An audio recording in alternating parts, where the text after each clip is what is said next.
রাশিয়ার president Vladimir পুতিনের সঙ্গে ফোনালাপের একদিনের পর ইউক্রেনের প্রেসিডেন্ট জেলেনস্কির সঙ্গে ফোনালাপ করেছেন মার্কিন প্রেসিডেন্ট ডোনাল্ড ট্রাম্প। গতকাল বুধবার দুই নেতার মধ্যে এই ফোনালাপ হয়েছে। ট্রাম্প ও জেলেনস্কি ফোনালাপে রাশিয়া ইউক্রেন যুদ্ধ বন্ধে একসঙ্গে কাজ করার বিষয়ে আলোচনা করেছেন।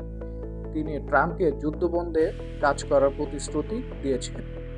হোয়াইট হাউসের পক্ষ থেকে এই দুই নেতার ফোনালাপকে দুর্দান্ত বলে মন্তব্য করা হয়েছে। এর আগে গত 28 ফেব্রুয়ারি হোয়াইট হাউসে জেলেনস্কি ও ট্রাম্পের মুখোমুখি বৈঠকে বাকবিতণ্ডা হয়েছিল। এরপর এই প্রথম দুই নেতা আবার কথা বললেন। ফোনালাপে জেলেনস্কির পক্ষ থেকে ট্রাম্পকে তার সহায়তার জন্য ধন্যবাদ জানানো হয়েছে। সৌদি আরবে শান্তি চুক্তির আলোচনা নিয়ে কারিগরি দলের কাজের ব্যাপারে দুই নেতা একমত হয়েছেন। হোয়াইট হাউস জানায়, জেলেনস্কির পক্ষ থেকে ট্রাম্পের কাছে রাশিয়ার আক্রমণ ঠেকাতে আরও আকাশ প্রতিরক্ষা ব্যবস্থা চাওয়া হয়। ট্রাম্প বলেন, তিনি ইউরোপের প্রয়োজনীয় সামরিক সরঞ্জাম খুঁজে পেতে সাহায্য করবেন।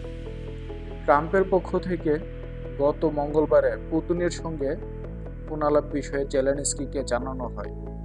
ওই ফোনালাপে পুতিনের পক্ষ থেকে ট্রাম্পের দেওয়া 30 দিনের যুদ্ধবিরতির প্রস্তাব প্রত্যাখ্যান করা হয়। ওই প্রস্তাবে রাজি হয়েছিল ইউক্রেন, তবে পুতিন যুদ্ধবিরতির প্রস্তাব গ্রহণ না করলেও জ্বালানি অবকাঠামো হামলা বন্ধের বিষয়ে রাজি হন।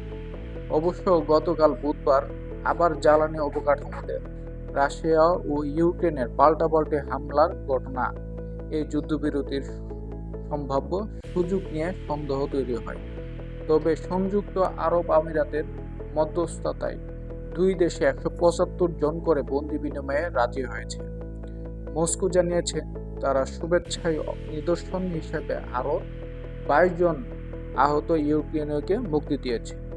জেলেনস্কির পক্ষ থেকে ট্রাম্পের সঙ্গে ফোনালাপকে ইতিবাচক ও খোলামেলা বলে মন্তব্য করা হয়েছে।